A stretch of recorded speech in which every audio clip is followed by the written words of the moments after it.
اقیموا الصلاة وآتوا الزکاة وارکعوا مع الراکعین۔ قابل تکریم سامعین محترم، گزشتہ جمعۃ المبارک میں زکوٰۃ کی اہمیت اور اس کی فضیلت کے بارے میں ہم نے چند گزارشات کی۔ ہم نے یہ سیکھنے کی کوشش کی کہ زکوٰۃ دینے والے سچے پکے مومن ہوتے ہیں، دنیا اور آخرت میں غم سے پریشانیوں سے محفوظ لوگ بھی زکوٰۃ دینے والے رہتے ہیں۔ زکوٰۃ ادا نہ کرنا یہ کفر اور شرک کی علامت ہے۔ زکوٰۃ ادا نہ کرنا آخرت کے اندر انتہائی دردناک عذاب کا موجب بن سکتا ہے۔ زکوٰۃ دینا انسان کو جنت میں لے جانے والا عمل ہے۔ صدقہ و زکوٰۃ دینے سے انسان کے مالوں میں کمی واقع نہیں ہوتی۔ زکوٰۃ جب انسان دیتا ہے اس کے مال کی شر اور برائی کو رب العالمین ختم فرما دیتے ہیں۔ زکوٰۃ ادا کرنے والے کو قیامت کے دن صدیقین اور شہداء کی صحبت اور رفاقت اللہ تعالیٰ عطا فرمائیں گے۔ صدقہ زکوٰۃ دینے والا آدمی کل قیامت کے دن اپنے اسی صدقے کے سائے تلے کھڑا کیا جائے گا۔ زکوٰۃ نہ دینے کے نقصانات میں ہم نے یہ بھی جانا کہ اگر کوئی آدمی بخل کرتے ہوئے مال کو سنبھال کے رکھتا ہے تو وہی مال قیامت کے دن اس کے گلے کا طوق بنا کے اس کو پہنایا جائے گا۔ زکوٰۃ ادا نہ کرنے والے لوگ اللہ کے ہاں ملعون ہیں، ان پہ لعنت کی گئی ہے۔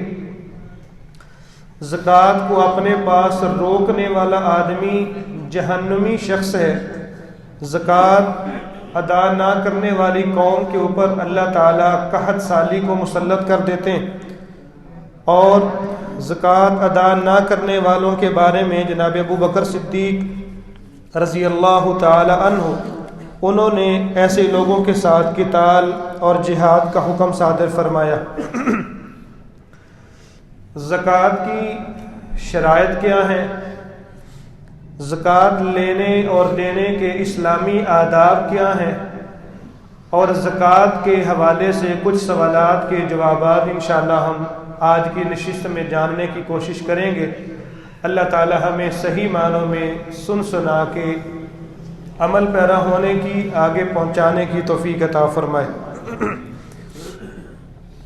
زکوٰۃ چونکہ ارکان اسلام میں سے اہم ترین ایک رکن ہے، بالفاظ دیگر یہ کہہ لیں کہ زکوٰۃ بھی ایک عبادت کی قسم ہے۔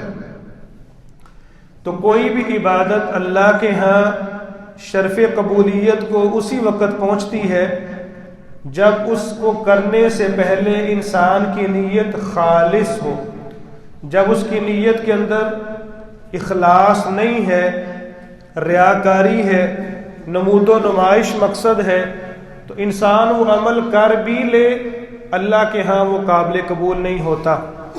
عمل اگر چھوٹا کیوں نہیں ہے لیکن نیت خالص ہے تو اللہ تعالیٰ انسان کی نجات کے لیے اسی چھوٹے سے اور تھوڑے سے عمل کو ہی کافی فرما دیتے ہیں۔ دوسری شرط یہ ہے کہ زکوٰۃ ہر آزاد مالدار صاحب نصاب شخص پر فرض ہے۔ ہر آزاد صاحب مال اور صاحب نصاب پر زکوٰۃ کی ادائیگی فرض ہے۔ صحیح بخاری کتاب الزکوٰۃ کے اندر ایک روایت ہے، جناب ابن عباس رضی اللہ تعالیٰ عنہ اس روایت کے راوی ہیں۔ اللہ کے نبی صلی اللہ علیہ وآلہ وسلم نے سیدنا معاذ رضی اللہ تعالیٰ عنہ کو یمن کا گورنر بنا کے روانہ کیا۔ آپ صلی اللہ علیہ وآلہ وسلم نے ان کو جاتے وقت جو کچھ پند و نصائح فرمائے، ان کے اندر یہ بات تھی کہ سب سے پہلے جا کے ان کو کیونکہ فرمایا کہ تم ایسی قوم کے پاس جا رہے ہو جو غیر مسلم لوگ ہیں، عیسائی ہیں، یہودی ہیں، ان کو جا کے سب سے پہلے شہادت اللہ الہ الا اللہ وَأَنِّي رَسُولُ اللَّهِ، ان کو جا کے اسلام کی دعوت پیش کرنی ہے۔ جب وہ اسلام کو قبول کر لیں، مسلمان ہو جائیں، اس کے بعد ان کو یہ بتانا ہے کہ ان اللہ قد افترض علیہم 5 صلوات۔ دوسرے نمبر پہ ان کو یہ بتانا ہے کہ اللہ تعالیٰ نے تمہارے اوپر دن اور رات میں 5 نمازیں فرض کی ہیں۔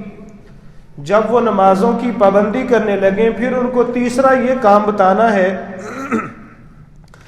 ان اللہ قد افترض علیہم صدقۃ فی اموالہم، کہ اللہ تعالیٰ نے تمہارے مالوں میں صدقہ، زکوٰۃ کی صورت میں وہ فرض کیا ہے، تؤخذ من اغنیائہم وترد علی فقرائہم، اسی علاقے کے غنی اور صاحب نصاب لوگوں سے وہ زکوٰۃ لی جائے، اور اسی ہی علاقے کے غریب غرباء جو مستحق لوگ ہیں ان کے اوپر اس کو خرچ کر دیا جائے۔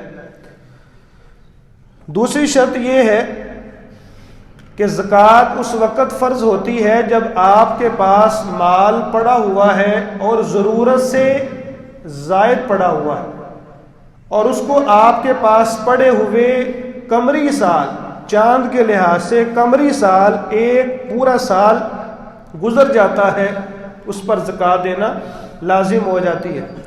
قمری سال کی قید میں نے اس لیے لگا دی ہے کہ انگریزی سال کا اگر ہم اعتبار کریں اور قمری سال کا فرق کریں تو کم از کم 8-10 دن جو ہے وہ انگریزی سالوں کے اعتبار سے کمی واقع ہوتی ہے۔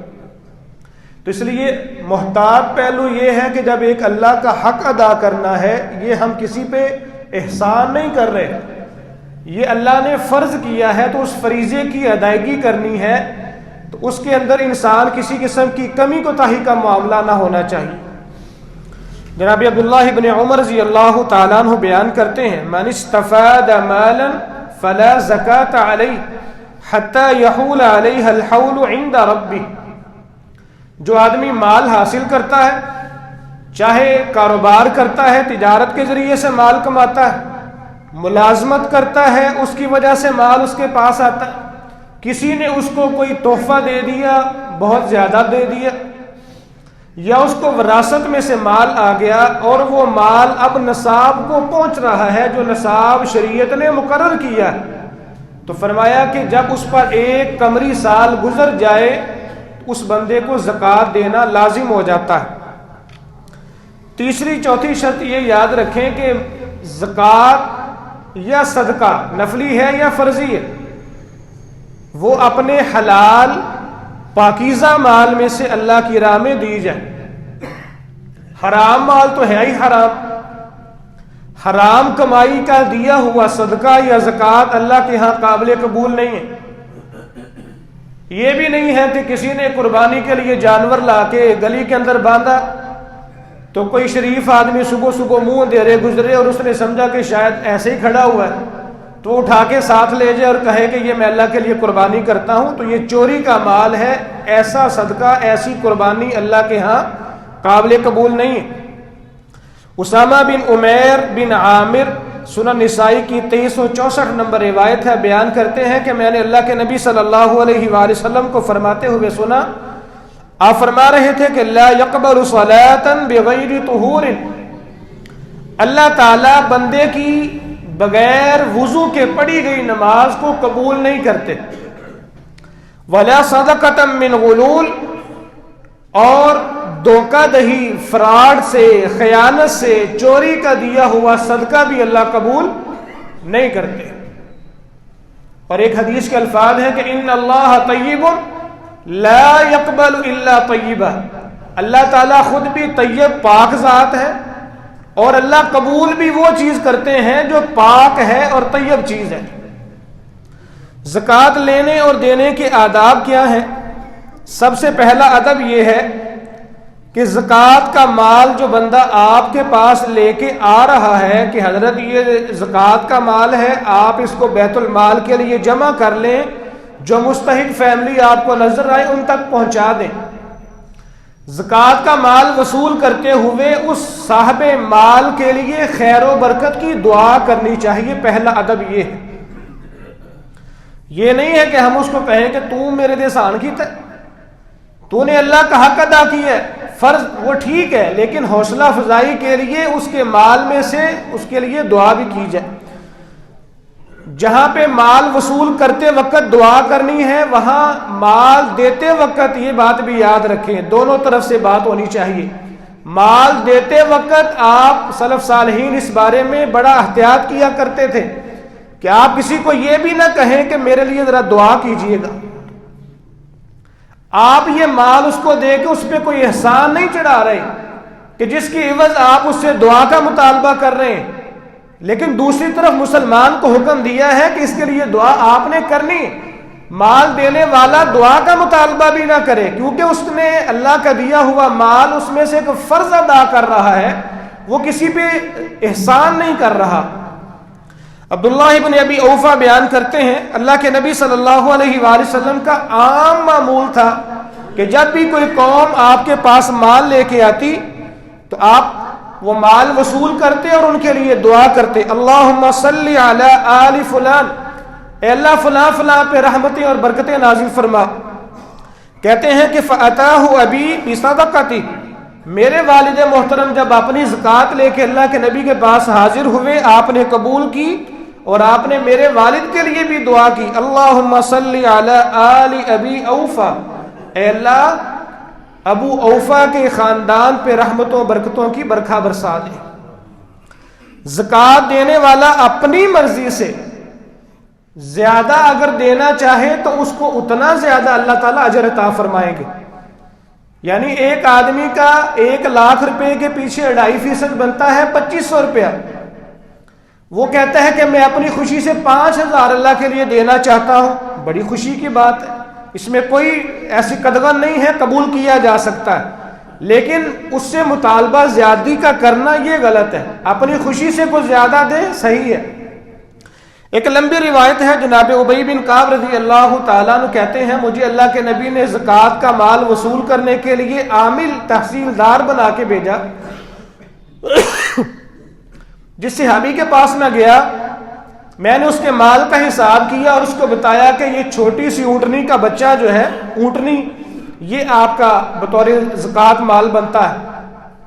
وہ صحابی کہنے لگے کہ اللہ نے مجھے اتنا نوازا ہوا ہے، اس میں میرا تو کوئی کمال نہیں ہے، اور یہ جو آپ نے نصاب بتایا ہے، حصہ بتایا ہے، یہ تو چھوٹی سی اونٹنی کا بچہ بنتا ہے، نہ وہ سواری کے قابل ہے، نہ وہ دودھ دے سکتی ہے۔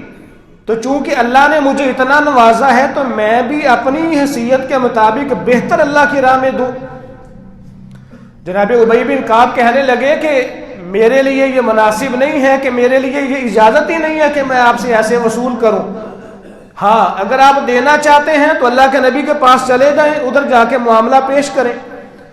اللہ کے نبی کے پاس آئے، انہوں نے آ کے سارا ماجرا بیان کیا۔ اللہ کے نبی صلی اللہ علیہ وآلہ وسلم نے فرمایا کہ بنتا تو وہی ہے جو آپ کو جناب ابی بن کعب پہلے بیان کر چکے ہیں، لیکن اگر آپ اپنی خوشی سے زیادہ دینا چاہتے ہیں تو ہم قبول کرتے ہیں اور آپ کے لیے خیر و برکات کی دعا کرتے ہیں۔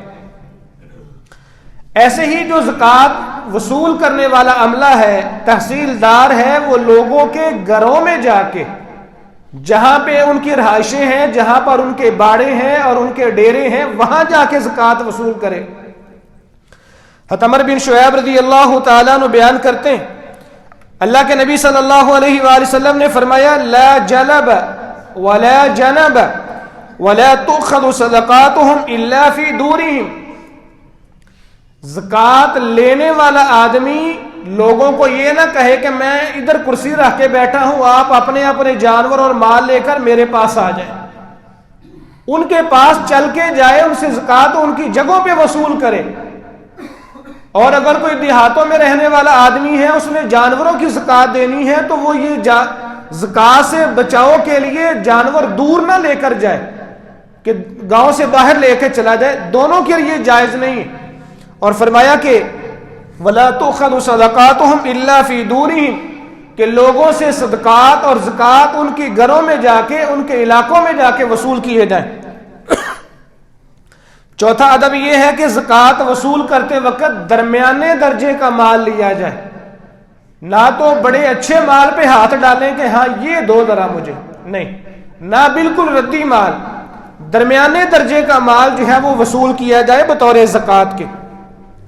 جناب عبداللہ ابن عباس رضی اللہ تعالیٰ عنہ بیان کرتے ہیں، جناب معاذ کی وہ روایت جو ہم نے شروع میں بیان کی، کہ جب آپ نے ان کو یمن کا گورنر بنا کے بھیجا تو اس وقت آپ نے جو ان کو واضح نصیحت فرمائی، ان کی آخر میں یہ بات بھی تھی کہ وَتَوَقَّ کرائم اموال الناس، زکوٰۃ وصول کرتے وقت لوگوں کے عمدہ مال سے گریز کرنا۔ اگر کوئی اپنی خوشی سے دینا چاہے کہ اللہ کے لیے مال دینا ہے، میں عمدہ بہترین دینا چاہتا ہوں، تو لے لیں، لیکن آپ بطور عامل ان سے بہترین مال کا مطالبہ نہیں کر سکتے۔ اب دینے والے کا بھی حق یہ بننا چاہیے کہ وہ یہ بھی نہ سوچے کہ چلو یہ چیز تو میری سال بھر سے پڑی ہے، یہ فروخت نہیں ہو رہی، چلو مولوی صاحب کو مر دیتے ہیں، چلو ثواب کا کام ہی ہے۔ ایسا نہیں، ردی کام نہیں ہونا چاہیے، درمیانے درجے کی چیز اللہ کی راہ میں خرچ کی جائے۔ زکوٰۃ کے آداب میں سے ایک 5واں ادب یہ ہے کہ زکوٰۃ سے بچنے کے لیے حیلہ سازی کرنا بھی جائز نہیں ہے۔ فرض کریں کہ 2 لوگوں کا مال الگ الگ ہے، تو وہ زکوٰۃ سے بچنے کے لیے یا اس میں کمی کرنے کے لیے اپنے 2 مالوں کو جمع کر لیتے ہیں، یا اگر 2 لوگ اکٹھا سامان رکھے ہوئے ہیں یا جانور پالے ہوئے ہیں، تو وہ زکوٰۃ سے بچنے کے لیے وہ کہے جی اتنی بکریاں میری الگ کر دو، میں اپنی الگ کر لیتا ہوں، لہٰذا ہم زکوٰۃ سے بچ جائیں گے، یہ حیلہ سازی بھی حرام ہے۔ چھٹا ادب یہ ہے کہ جو لوگ مشترک کاروبار کرتے ہیں، ایک کاروبار ہے، 2-3 لوگ اس میں حصے دار ہیں، تو ہر آدمی جو بھی پارٹنر ہے کاروبار کے اندر وہ اپنے اپنے حصے کی الگ الگ زکوٰۃ ادا کرے گا۔ یہ نہیں ہے کہ 3 بندے ہیں تو وہ کہیں کہ ہم سارے مال کا ٹوٹل کر کے اکٹھے ہی زکوٰۃ دے دیں، الگ الگ اپنے اپنے حصے کا حساب لگائیں، اور جو نصاب کو پہنچتا ہے اس میں سے 2.5% اللہ کی راہ میں صدقہ دے دیا جائے۔ اب بغیر کسی لمبی چوڑی تمہید کے چند مسائل جو عموماً ہمارے ہاں پوچھے جاتے ہیں۔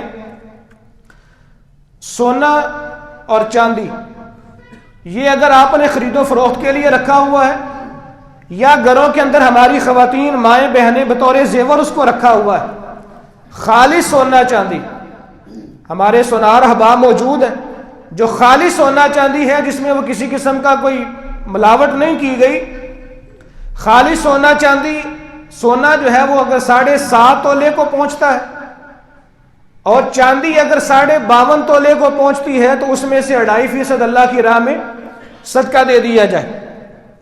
سونے اور چاندی کے جو زیر استعمال زیورات ہیں ان پر بھی زکوٰۃ ہے، سنن نبی داود کی 1382 نمبر یہ روایت ہے۔ تیسرا سوال یہ ہے کہ سال کے آخر میں اب اگر کسی نے مال تجارت میں سے زکوٰۃ دینی ہے تو وہ کیسے دے گا؟ جو مال تجارت ہے یعنی کہ جو تجارت کرنے کے لیے خرید و فروخت کے لیے مال رکھا ہوا ہے یا جو بھی چیز آپ نے بیچنے کی غرض سے رکھی ہے، منافع کمانے کی غرض سے رکھی ہے، وہ مال تجارت ہے۔ سال پورا ہونے کے بعد مال تجارت ساتھ وہ منافع جو آپ نے حاصل کیا، دونوں چیزوں کو جمع کریں اور اس میں سے 2.5% اللہ کی راہ میں زکوٰۃ دے دیں۔ دارقطنی میں 215 نمبر روایت کے اندر اس کا حوالہ موجود ہے۔ زمین کی جو پیداوار ہے اس کے اندر بھی زکوٰۃ کا نصاب 5 وسق حدیث کے اندر بیان کیا گیا ہے، اور یہ موجودہ دور میں تقریباً 20 من کا وزن بنتا ہے۔ کوئی بھی چیز زمین میں سے پیداوار کے طور پہ حاصل ہوئی ہے، اگر وہ 20 من کو پہنچتی ہے اس میں سے زکوٰۃ دی جائے گی۔ سنن نسائی میں 2330 نمبر روایت ہے۔ زمین سے جو فصل ہم حاصل کرتے ہیں اگر اس کو پانی وغیرہ کا جو معاملہ ہے قدرتی ذرائع سے، نہروں کے ذریعے سے، چشموں کے ذریعے سے، یا بارش ہو گئی ہے، تو ان سے جو سیراب ہونے والی زمین کی پیداوار ہے اس کی شرح زکوٰۃ 10واں حصہ ہوگی، اس کا 10واں حصہ ہوگی۔ اچھا، یہ بات ساتھی کہتے ہیں جی خرچے نکال کے نہیں، جو سارا مال وہاں پہ جمع کیا جائے گا، جتنی آپ نے وہ فصل حاصل کی ہے، خرچے بعد میں نکالے جائیں گے، پہلے اس کا حصہ اللہ کی راہ میں دیا جائے گا۔ چھٹی بات یہ یاد رکھیں، جو مصنوعی ذرائع ہیں، مثلا ٹیوب ویل سے پانی خرید کے آپ نے اپنی فصل کو لگایا ہے، تو ایسی فصل کا جو عشر ہے وہ 20واں حصہ بنتا ہے، نصف عشر 20واں حصہ بنتا ہے۔ آج کے دور میں اللہ کے نبی کے زمانے میں جو ہے وہ سونا چاندی ہی بطور کرنسی سکوں کی صورت میں استعمال ہوتا تھا. ہمارے ہاں کاغذی جو کرنسی ہے وہ استعمال ہوتی ہے. کاغذی کرنسی کے لیے پیارے بھائیوں جو چاندی کا نصاب ہے وہ کتنا تھا؟ 12.5 تولے. 52.5 تولے چاندی کی مالیت کا مال پیسوں کی صورت میں اگر آپ کے پاس موجود ہے اور اس پر 1 سال کا عرصہ گزر جاتا ہے تو اس میں سے بھی 2.5% زکوٰۃ دینی. 8ویں بات یہ ہے کہ جو تجارت کے آلات ہیں، مشینری ہے آپ کے پاس، اگر آپ نے اللہ کی توفیق سے فیکٹری لگائی ہوئی ہے تو وہ جتنی بھی آپ کے پاس مشینری ہے ان آلات پہ اور مشینری پہ زکوٰۃ نہیں ہے. اس کے ذریعے سے جو آپ پیسے کما رہے ہیں، منافع حاصل کر رہے ہیں، اس منافع پہ زکوٰۃ ہے. اور طریقہ یہی ہونا چاہیے کہ جتنا بھی سامان آپ نے سال کے بعد اندازہ لگا لیں کہ آپ کی شاپ کے اندر جتنی بھی مالیت کا سامان پڑا ہوا ہے، جتنا گودام کے اندر ذخیرہ کیا ہوا ہے، جو مال لوگوں سے آپ نے لینا ہے یا کم از کم جس مال کے ملنے کی توقع ہے اس سارے مال کو جمع کر لیں. جو آپ نے قرضہ لوگوں کا دینا ہے اس کو اس میں سے مائنس کر دیں، نکال دیں. باقی جو مال بچ جاتا ہے اس میں سے اللہ کی راہ میں زکوٰۃ دینی ہوگی. 9ویں بات یہ ہے کہ کیا قریبی رشتہ داروں کو زکوٰۃ دی جا سکتی ہے؟ تو پیارے بھائیوں قریبی رشتہ داروں کو زکوٰۃ دی جا سکتی ہے اور مستحق رشتہ داروں کو زکوٰۃ دینے کا دگنا اجر ہے. ایک تو آپ نے زکوٰۃ دی، اس کا اجر ہے. دوسرا یہ ہے کہ آپ نے صلہ رحمی کرتے ہوئے ان کے ساتھ احسان کا معاملہ کیا، اس لیے بھی آپ کو اللہ تعالیٰ اجر عطا فرمائیں گے. کوشش یہی کرنی چاہیے کہ رشتہ داروں میں جو مستحق لوگ ہیں یا کم از کم جو نمازی لوگ ہیں، دیندار لوگ ہیں، ان کو ترجیح دی جائے. 10ویں بات یہ یاد رکھیں کہ مستحق شخص کو بتانے کی ضرورت نہیں ہے فرض زکوٰۃ کی یاد کرے گا، نہیں. اس کی عزت نفس مجروح نہ کریں کہ تو زکوٰۃ پہ آ گیا ہے. اس کو اچھے طریقے سے دے دیں کہ یہ بچوں کے لیے عید کے لیے سامان لے لیں، گھر کے لیے راشن لے لیں، یا یہ بچوں کو میری طرف سے عیدی دے دیں. کسی بھی اچھے طریقے سے اس کو تھما دیے گئے، بتانے کی ضرورت نہیں ہے. کئی لوگ یہ بھی بڑے پریشان ہوتے ہیں جب تک بتائیں گے نہیں زکوٰۃ کا کیسے حل ہوگا. انما الاعمال بالنیات، اعمال کی قبولیت کا دار و مدار انسان کی نیت پہ ہوتا ہے. آپ نے اللہ کے لیے مال دیا ہے، رب العالمین سینوں کے بیدوں کو جانتا ہے، تو بتانے کی ضرورت نہیں ہے.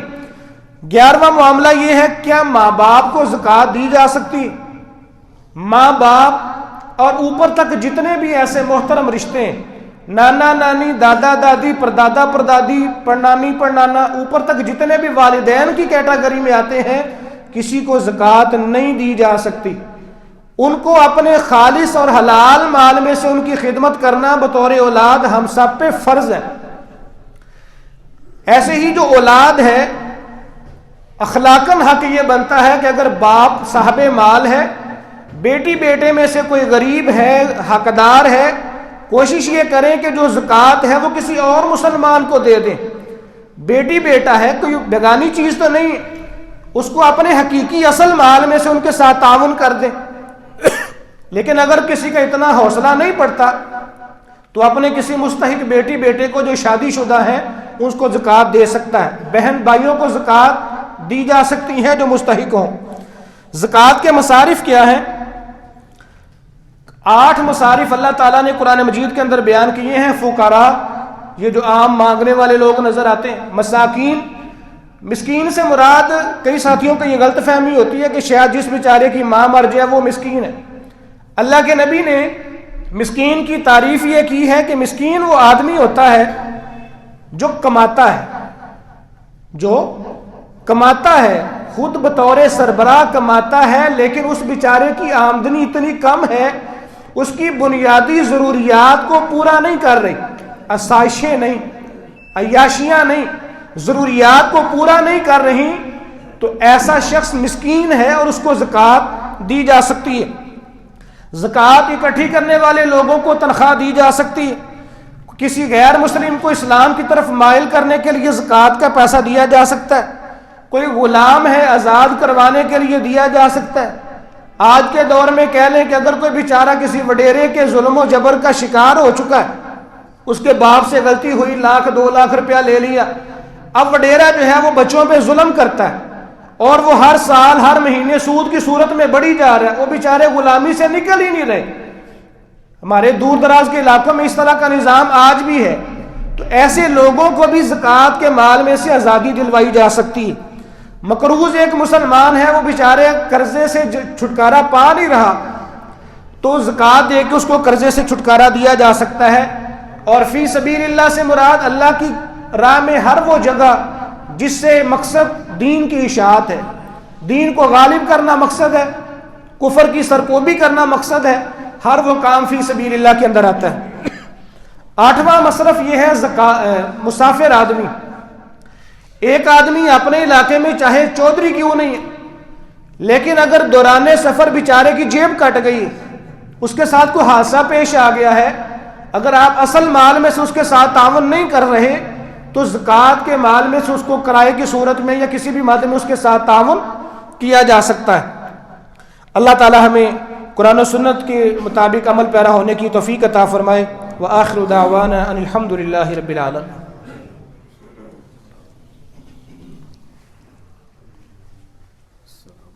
ایک پہلو میرے ذہن چ ہے کہ اکثر علماء کہنے ساڈے ہائے رواج بن گیا کہ زکوٰۃ تے راشن ہی دتا جاتا ہے. وہ دیکھ لینا تسی ایک گھر دے وچ بعد 3 جگہ تو راشن آ جاتا ہے, پیسے نہیں. الحمد للہ رب العالمین والعاقبۃ للمتقین والصلاۃ والسلام علی اشرف الانبیاء والمرسلین وعلی آلہ واصحابہ اجمعین. اما بعد, 2-3 مسائل رہ گئے ہیں, ان کو ختم کر کے پھر انشاءاللہ مسل بات کی طرف آتے ہیں. 14واں معاملہ یہ ہے کہ کمیٹی پہ زکوٰۃ ہے. اس کے بارے میں علماء کے 2 موقف ہیں. بعض کہتے ہیں کہ جو کمیٹی جا چکی ہے, اگر سال ہو گیا ہے تو اس پہ آپ کو زکوٰۃ دینا بنتی ہے. بعض کہتے ہیں کہ جب نکل آئے, پیسے آپ کے ہاتھ میں آ گئے ہیں, اس میں سے زکوٰۃ دے دیں. 15ویں بات یہ ہے کہ ہر وہ پلاٹ جو آپ نے بیچنے کی غرض سے, منافع لینے کی غرض سے رکھا ہوا ہے, جب اس کو بیچیں گے اس پر زکوٰۃ ہوگی. جو ذاتی رہائش بنانے کے لیے رکھا ہوا ہے وہ تقریباً ایک ہی ہوتا ہے. باقی ہم لوگوں کو دھوکہ دینے کے لیے میں تی واسطے رکھے ہیں, بچے واسطے رکھے ہیں, یہ اس لیے رکھا ہے, ان سبھی پلاٹوں پہ زکوٰۃ ہوگی. بیوی جو ہے, اگر اس کے پاس اتنا زیور موجود ہے کہ اس کا زکوٰۃ دینا بنتا ہے, اگر اس کا شوہر حقدار ہے, غریب آدمی ہے, مسکین ہے بیچارہ, تو بیوی اپنے زیورات کی زکوٰۃ شوہر کو دے سکتی ہے. لیکن ہیلا سازی نہ کرے بھی ہے, پھڑو پیسے تو ذرا میرے ایک اور لوکٹ بنا کے لے آ دو, ایسے نہیں. بینک اکاؤنٹ کے اندر اگر کسی کی تنخواہ آتی ہے, اگر فرض کریں کہ 70-80 ہزار روپے ایک بندے کی تنخواہ آتی ہے, 40-50 ہزار روپے ہر مہینے خرچ ہو جاتا ہے, 15-20 ہزار روپے ہر مہینے بچ رہا ہے. سال گزرنے کے بعد جتنی پیسے جمع ہو جائیں گے, اگر وہ نصاب کو پہنچتے ہیں تو اس بینک اکاؤنٹ میں پڑی ہوئی تنخواہ پر بھی زکوٰۃ ہے. اور زکوٰۃ میں یہ ضروری نہیں ہے کہ آپ ہر بندے کو راشن ہی خرید کر دے دیں. یہ بھی ضروری نہیں ہے کہ زکوٰۃ میں آپ ہر جو ہے وہ پیسے ہی دیں. اگر ایک آدمی کپڑے کا تاجر ہے تو وہ اپنے سوٹ جو ہے وہ بطور زکوٰۃ مستحق لوگوں میں تقسیم کر سکتا ہے. اگر ایک چینی کا تاجر ہے تو وہ چینی غرباء کے اندر تقسیم کر سکتا ہے. اور اگر کوئی سونار ہے تو وہ سونا بانٹ دے. تو کوئی بھی چیز بطور زکوٰۃ دی جا سکتی ہے. ضروری نہیں ہے کہ پیسے دیں یا راشن ہی دیں. بعض دفعہ یہ بھی ہوتا ہے کہ ایک مستحق فیملی ہے, اس کو 4-5 جگہ سے راشن اکٹھا ہو جاتا ہے, اور اس کے علاوہ کئی اور فیملیاں جو مستحق ہوتی ہیں وہ رہ جاتی ہیں. ایک ہوتے ہیں منگتے لوگ, ایک ہوتے ہیں سفید پوش لوگ جو مانگتے نہیں ہیں, لیکن ان کو تلاش کرنا میری اور آپ کی ذمہ داری بنتی ہے. دیندار لوگوں کو ترجیح دینی چاہیے جو کم از کم مال وصول کر کے اللہ کے حضور نماز پڑھ کے آپ کے لیے دعائے خیر کر سکیں. تو باقی کوئی سوال کسی بھائی کا ہو تو وہ نماز کے بعد کر سکتا ہے. ایک اعلان ابھی سن لیں, باقی انشاءاللہ نماز کے بعد کرتے ہیں. تعلیم و تزکیہ پروگرام دارالفلاح کے زیر اہتمام انشاءاللہ 17 روزہ اس سال انشاءاللہ اس خیر کے کام کو 10 سال مکمل ہو رہے ہیں. تو اس سال 10واں سالانہ تعلیم و تزکیہ پروگرام ہے، اس کا دورانیہ ہوتا ہے 50 منٹ، اور یہ کسی فرقہ واریت پر مبنی پروگرام نہیں ہوتا، خالص اصلاحی پروگرام ہوتا ہے۔ اس کے اندر سبھی مسالک کے جو عوام الناس ہے اس کو شرکت کرنی چاہیے۔ 24 مارچ سے لے کے 9 اپریل تک شہباز خان روڈ پہ رائل میرج ہال ہے، فجر کی نماز کے 20 منٹ بعد انشاءاللہ یہ پروگرام شروع ہو جایا کرے گا۔ ملک کے نامور علماء کرام جو ہے وہ تشریف لا رہے ہیں۔ اس دفعہ پروگرام کی کچھ روایات کو چینج بھی کیا ہے، خدا وہاں پر تشریف لائیں گے، شرکت کرنے والے احباب کو انعام و اکرام سے بھی نوازا جائے گا، اور بھی بہت ساری چیزیں ہیں جو پہلے نہیں ہوتی رہیں، اس دفعہ انشاءاللہ ان چیزوں کو بھی شامل کیا گیا ہے۔ اللہ تعالیٰ میرا اور آپ کا آنا قبول فرمائے، دوست احباب سمیت وہاں پر شرکت کریں۔ خواتین کے لیے بھی اہتمام ہوتا ہے، اور اگر کوئی اس حوالے سے کوئی فنڈ جمع کروانا چاہے تو وہ بھی جو ہے وہ جمع کروا سکتے ہیں۔ اللہ تعالیٰ سب کو برکتوں سے نوازے۔ بارک اللہ فیکم۔